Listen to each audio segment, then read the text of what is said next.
چې د روزدار دعا، د عادل انصاف کوونکي بادشاہ دعا او د مظلوم دعا الله پاک سره دا خامخا قبلې. مظلوم چې پچا ظلم وشي، چې پچا زیاتی وشي او دا مظلوم الله پاک ته سره لاس اوچت کی، د دې مظلوم دعا الله پاک زر تر زر د اوریزو نه ډایرکټ سره بر عرش ته رسي. خبره باندې پیښ لکه دا څو کسان مې ته یاد کړل، درې کم کم دي تاسو سره وای وای روزدار دعا وای لګ حدیث مبارک دی وای ثواب هم وشي. روزدار دعا، د عادل انصاف کوونکي بادشاہ دعا او د مظلوم دعا دا الله پاک نه واپس کی، دا الله پاک ډایرکټ قبلې. ګوري خالقا نو لکه بادشاہان هم غنیو، بادشاہان منګ نه یو کنه، او خدای د مظلومیت نه او د ظلم نه الله پاک بچو ساتي. الله دې د ظلم نه او د مظلومیت نه الله پاک بچو ساتي. خو الک روزدار خو ټول یو کنه، روزدار ټول یو، دا بس بګی غلی ناستي څنګه چل دی، دا مشران بګی غلی الک روزدار یې کنه او کنه روزدار خو ټول یو. ګوره لکه چې روزدار ټول یو نو د حضور پاک وینا دا حضور پاک وی چې د روزدار دعا الله پاک قبلې. ګوره خبره پیښ وي نو روزماتي په ټیم کې ماشومان ته کنزل مکوي. بعض قمقل ماشوم ته خدای ردا سدا سکا هغه بچرته کجوري تلاش کیا بچرته شربت تا کوي دی. الله پاک حساب کتاب تا سره نه کینو ماشوم سره بسی حساب کتابو کی. بچو ته د روزماتي په ټیم کې خیرونه کې دعاګانې ورته کوي. بعض خلک شتا خاص کر دا خزه لک چې دین واخوا دی خواشي نو بیا بس دی بیا به لوی لوړي بیا راغستي، لوی لوړي راغستي او خیرېګانې به کوي. بچانو ته خیرې مه کوي د روزماتي په ټیم کې، بچو ته دعاګانې وکړي د روزماتي په ټیم کې، او دا شانتې مشرانو نه دعاګانې واخلي د روزماتي په ټیم کې. دا دعاګانې الله پاک قبلې. په خبره باندې پیښ وی لکه خجی بل یو حدیث مبارک درته وایم. حضرت انس رضی الله تعالی عنہ روایت ته، حضرت انس رضی اللہ تعالیٰ عنہ وی چې حضور پاک صلی الله علیه وسلم او فرمایل. دا حدیث ته او دا د بخاری شریف حدیث ته چې حضور پاک او فرمایل وی ډیر روزنیون کی داسې دی د وښه، وی ډیر روزنیون کی داسې دی چې ټکه ثواب ول الله پاک نه ورکوي، صرف پزان باندې لوګ تند تیر کی. او ډیر عبادت کوون کی داسې دی چې ټول شپه الله پاک ته ولاړ وي خو الله پاک ورله ټکي اجر او ثواب نه ورکوي. الکه خدای دې د حالت نه بچو ساتي. دا دعا کې خدای دې د حالت نه بچو ساتي. روزي خو نسو خدا دعا کې چې خدای دا روزه قبول کړي اجر او ثواب پر راکړي. حضور پاک وي ډیر روزنیون کی داسې دی چې روزه مونږ سي د سار نواله تر د ماخام پزان لوګ تند تیرږي او ټکي ثواب نه کیږي. الکه وورا شیخ زکریا رحمه الله په خپل کتاب کې ردی حدیث په تشریح کې لیکلی دی، ویل دا هغه خلق دي، دا هغه خلق چې دا اجر او ثواب ور الله پاک نه ور کوي. وی ټول روز روزه ونیسي او چې بیا کله روزه ماتي کوي نو په حرام مال روزه ماتي کوي. خبره پیښ لکه حرام ګټلی وي ټول روز پزان لوګ تند تیر کی او چې روزه ماتي کوي نو د غلا او د زناکارۍ او د سودخورۍ او د شرابخورۍ او د جوارۍ په پیسو باندې روزه ماته کی نو دل الله پاک سے ټکی ثواب نه ورکوي. الحمدلله تاسو د ټولو کمائی دا پاکه کمائی دا، ټول مهنت کې مزدوری کوي، دیاړي کوي، څوک څه چلی څوک دکان کې، دا پاک حلال رزق دی. او لږ ګورئ څه دی، لږ خیال به کوو خالقه چې د حلال پیسې ته حرام پیسې را نشي. صحیح ده کنه؟ لږ به خیال کوو چې د چا یو 10 روپیو نه وخو، د چا سره لکه چا سره دوکه ونه کوو، چا سره ظلم ونه کوو، چې لږ سره لکه لږ خیال کوو ان شاء الله په دې حلاله کې به الله پاک سره برکت اچي. وورا شیخ زکریا رحمه الله صاحب هغه چې بل یو قوم هم خودلې دي. دا یو مې ته وی چې څوک په حرام مال باندې روزه ماته کې نو ټکی اجر او ثواب نه کیږي. بل ورا شیخ صاحب وی چې هغه خلق چې ټول ورځ روزه نیولې وي او بیا په روزه کې څه دی لکه ګناه کوي، څه کوي لکه ګناه کوي، غانې بجانې اوري، غیبتونه کوي، ډرامې ګوري، فلمونه ګوري، لړوګانې کوي یا داسې نور د ګناه کارونه کوي او د روزې ټکي ثواب نه کی. دا حضور پاک صلی الله علیه وسلم په حدیث کې ویلي دي. الګ الګ بر حدیث خیال ساتو. سار نواله تر د ماښامه په ځان لوږه تنده تېرو که نه د الله د رضا دپاره نو د ګناه نه به پکې ځان بچ ساتو. صحیح ده انشاءالله. د نظر به پکې حفاظت کوو، ګناه به نه کوو، دروغ به پکې نه وایو، دا شان غیبت به پکې نه کوو، او دغه شانتې لکه دا لډوګانې مډوګانې به پکې نه کوو. نو د اجر او ثواب به الله پاک بیا راکوي. او دریم نمبر واوره، شیخ صاحب په خپل کتاب کې د دې حدیث لاندې په تشریح کې دا دریم نمبر کس ښودلی دی. وی دا هغه خلک دي چې وایي چې زما روجه ده، روجې نیولې وي خو بیا په روجه کې فرض مونځ نه کوي. لکه دا شته ګورې.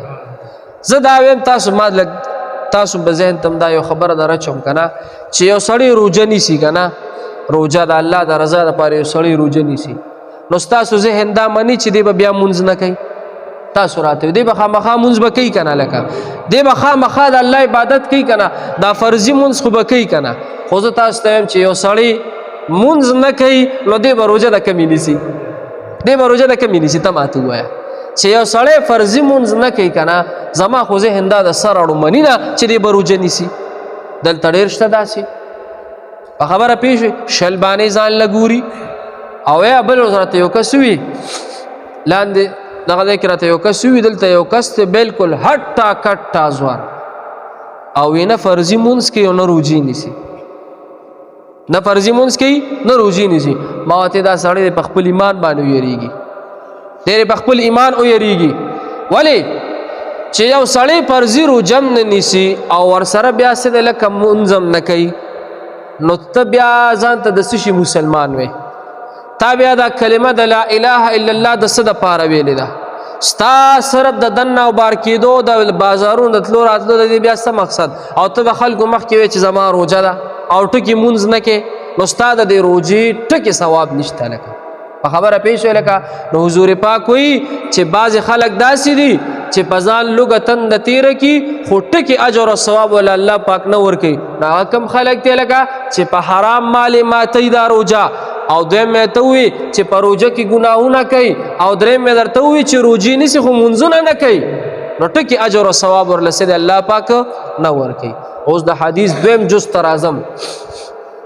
د حدیث مبارک دویم جز داو چې حضور پاک وایي چې ډېر کسان داسې دي چې ټوله شپه الله پاک ته عبادت وکړي، ټوله شپه، او الله پاک ورله ټکي اجر او ثواب نه ورکوي. دا کم خلک دي؟ دا ریاکار دي. څه دی لکه ریاکار، ټوله شپه الله پاک ته عبادت وکړي، ټوله شپه الله پاک ته څه دی سجدې ولګوي، تلاوتونه ذکرونه اذکارونه وکړي، خو بیا هم اجر او ثواب نشته. نو دا کم خلک دی لکه دا ریاکار دي. ریاکار پیژنې؟ ښودونکو والا، ښودنه کوي. داسې چل شو زمونږ شیخ صاحب مونږ ته په درس کې وي مدرسې ته سار راتلمه، دا بعضې سړی وي داسې، خو دا ښه عمل نه دی. ګورئ ریاکاري ټکي اجر او ثواب به دې پې نه کېږي. وی مدرسې ته راتلم نو لار کې را سره یو بابا میلو شو. ای بابا وی چې مولوي صاحب سلام علیکم. چې وعلیکم السلام. وی ما ته چې مولوي صاحب یو خبره درته کوم. وی ما چې وایه. و چې خبره دا وه چې یاره جي بس بېګا خو پاڅېدم او الله را باندې ډېر لوی رحم وکړي. ما چې څنګه؟ و چې بس پاڅېدم او 2 رکعاته تهجد نفل مې وکړه. څه مې وکړه؟ لکه 2 رکعاته تهجد مې وکړه. نو شیخ صاحبي ما ورته ویل چې لکه ښه خبره تهجد کوه، د دې ډېر لوی اجر او ثواب دی، الله به درله ډېر لوی مقام درکړي. وی بس سلام کلام هم وکړو، بابا لاړو. یو څو ورځې پس اوس بیا را سره یو هفته پس بیا هغه بابا بیا میلو شو. وی ما ته وی چې مولوي صاحب یو خبره درته کوم. چې وایه. چې مولوي صاحب هغه 13 هفته کې نه دی پاڅېدم که نه، ته خبر ته خیال دی 13 هفته کې پاڅېدم که نه، او بس د شرندام مې وکړو، یو 2 رکعاته نفل تهجد مې وکړ. وی ما چې لکه ښه خبره ده، کوه تهجد کوه. وی داسې یو 10 ورځې پس را سره بیا میلو شو. وی چې 10 ورځې پس را سره بیا میلو شو، ما ته چې مولوي صاحب مړه هغه مخکې ورځو کې پاڅېدم که نه، یو 2 رکعاته تهجد نفل مې وکړه. ای ما ته چې خدای دې بېخ ستا پرې تهجد سره وباسه. 3 پیرې خو دې ما ته وویې. شیخ صاحب وایي چې 3 پیرې خو دې ما ته وویې چې نورو خلکو ته به دې څو پیرې ویلي چې ما 2 رکعاته تهجد وکړه. نو ریا به نه کوو. لکه ته عبادت وکړې نو خلکو ته څه دپاره وې؟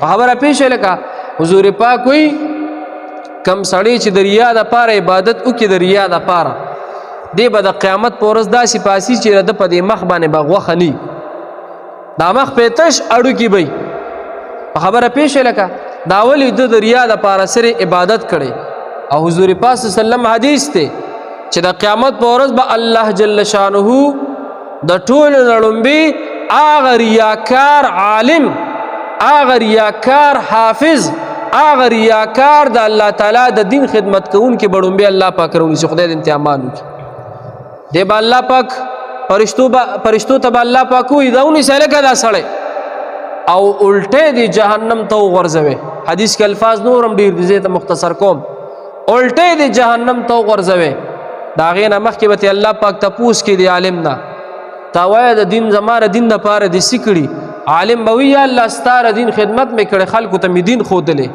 حافظ به یا الله حفظ می کړو خلکو ته می سره د قران درسونه کړي ختمونه می کړي الله پاک بوتی ستا د علم ستا د حفظ ستا د دین د خدمت ستا د دعوت دا دې د پاره نو الله بوتی دا تا د خودنه لپاره کړو څه د پاره کو خودنه د پاره ریا د پاره د کړو فرشتو ته الله پاک دا سړی نه دی دا عالم دا حافظ دا چې د ریا د پاره دا کم اعمال کړي دا سړی الټه جهنم ته ورځوي خبره پیښ وي بیا بلکه حاجی برونی سي حاجی برونی سي الله وتی تپوس کی څه عمل وکړي حاجی وی یا الله حج مې کړی دی 15 شپږ لکه 10 لکه روپۍ مې لګولې خدای حج مې کړی الله وتی حج دې څه د پاره کړی یا الله بس حج مې کړی ستا د رضا الله وتی زما د رضا دې نه دی کړی الله وتی تا دې د پاره حج کړو کنه چې تا ته خلق سه دې حاجی وې درتا او تا ته په دنیا کې حاجی سه ویلې شوی دی فرشتو ته الله پاک وې زده مولټه سه دې جهنم ته ورځوي خدای دې ممانو کی ریا د کلاوي د پاره با حجونه عمره علمونه بنکاو الله د رضا د پاره به چا د پاره لگا الله د رضا د پاره یو لطیفه تکم بیا دعا کو داسې چل شو یو سړی تلو یو سړی ته په کلی کې خلکو ته شمشتو وي سبه وته ویلکا شمشتو سبه ویلکا وې مې رہی چانه مړه چانو نشته دلته خلکو مو تروان نو مغستوي شمشتو کاکا او شمشتو کاکا هغه چا سره کېناستو لکه ما ته داخله قرآن نوم اخلي د ځان نه د اروان نوم څنګه ختم کما نه چا وته لکه حج له لاړ شه سله لاړ شه حج له لاړ شه حج وکړه نو بیا به خلک حاجي صاحب به ته بیا وي هغه وی ټیک ته پیسې میسې راټولې کړي 15 شپږ لکه روپۍ را پیدا کړي لاړو حج له چې حج له لاړو حج برابر شو چې څنګه د حج نه واپس راتلو نو په ایرپورټ ته خلک ولاړو چې په ایرپورټ ته خلک ولاړو نو یو گاونډي و سره هم په ایرپورټ ولاړو هغه ته مزیدار یو سیره ولا کړی دا گاونډي چې څنګه د حاجی ته د شمشتو حاجی چې څنګه د را راوته په ایرپورټ باندې کنه هغه گاونډي وته سړي سیره وته چې په خیر شمشتو حج دی مبارک شه هغه سیره میرا د ځان نوشلو لا ټوپه مې په اعلان دی وشته سامان مامان له دکړه ورکړه وی خدای مغر کچ غار شه وی دا ما ازي دا تمره پیسې ولې چې ما نه دا نوم ختم شي ما نه بسري دا نوم به ختم شي خلک براته بیا حاجی صاحب وی حاجی صاحب مالک حج کې د الله د رضا لپاره کوا د نوم لپاره بسې لګا نه بکې نو حدیث پاک کې راځي حضور پاک وی چې بیا به شهید رو غواړي شهید تبا الله پاک وی چې تاسو کړی دي شهید به یا الله د تلم جهاد په میدان کې میزان غلبیل کړي ځان می شهید کړي دي الله پاک بوتینا تا دې د پاره جهاد لنه ویتلې دې د پاره تلې وی چې تا ته خلق سید مجاهد وي تا ته خلق بهادر وي تا ته په دنیا کې بهادر او مجاهد ویلې شوی دي فرشتو ته الله پاک وی زا وی دیم سده الټه دي جهنم ته ورځوي خبره پیښ لکه نو الله دې ممانو کی ریا دکلاوي د پاره اعمال با نکوخه د چا د پاره بکو الله د پاره بکو کروجی نسو د الله د رضا د پاره به نسو ک پروجه کې عبادتونه کو د الله د رضا د پاره به کو کله شب قدر شپه ته الله نصیب کړ خدای دې موږ ټول تر نصیب کړي نو د الله د رضا په کې عبادت کو خلکو ته بیان وای چې بیګامه د شب قدر پښپا سره عبادت کړو او اونې پرتی او کټې پکې برز وړاند داسې بنوایو ښا واخر دعوانا الحمدلله